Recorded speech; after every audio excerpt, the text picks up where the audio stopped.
সবাই বলো জয় জগন্নাথ। আর আমি এই ঠাকুরগুলো কিভাবে বানালাম সেটাই তোমাদেরকে দেখাবো। বাড়িতে কিন্তু ফেলে রাখা জিনিস দিয়ে এরকম অনেক জিনিস তৈরি করা যায়, তার মধ্যে আজকে আমি বানালাম ঠাকুর।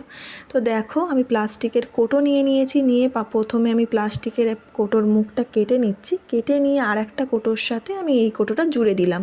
তারপরে রং তুলির সাহায্যে কিন্তু আমি একে একে ঠাকুর এঁকে নিচ্ছি। দেখো আমার জগন্নাথ দেব, বলরাম দেব এবং সুভদ্রা দেবী আমার তিনজনকেই কিন্তু আঁকা হয়ে গেছে।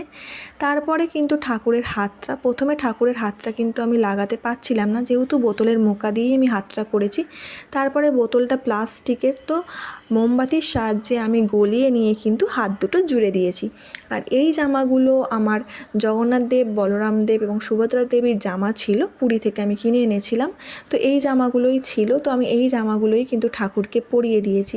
তারপরে একটা সিংহাসনের প্রয়োজন ছিল, তো আমার কাছে সিংহাসন ছিল না, সেই জন্য ফ্লিপকার্টের একটা বক্স কেটে খাতার পেজ আটকে তার উপরে হলুদ রং দিয়ে, তার উপর লাল রং দিয়ে টিপ টিপ দিয়ে দিয়েছি, কারণ আমি ডিজাইন পারি না। তো দেখো আমার সিংহাসন কিন্তু রেডি হয়ে গেছে। এবার ঠাকুরগুলোকে আমি বসিয়ে দেব। আর এই ঠাকুরগুলো তোমরা দেখলে বুঝতেই পারবে না কেউ যে এটা প্লাস্টিক দিয়ে করা, মানে প্লাস্টিকের কোটো দিয়ে করা। তো দেখো আমার ঠাকুরগুলোকে কি সুন্দর দেখতে লাগছে। আর আমার ঠাকুর রেডি। ভিডিওটা কেমন লাগলো অবশ্যই কমেন্টে জানিও। আজকের মতো টাটা।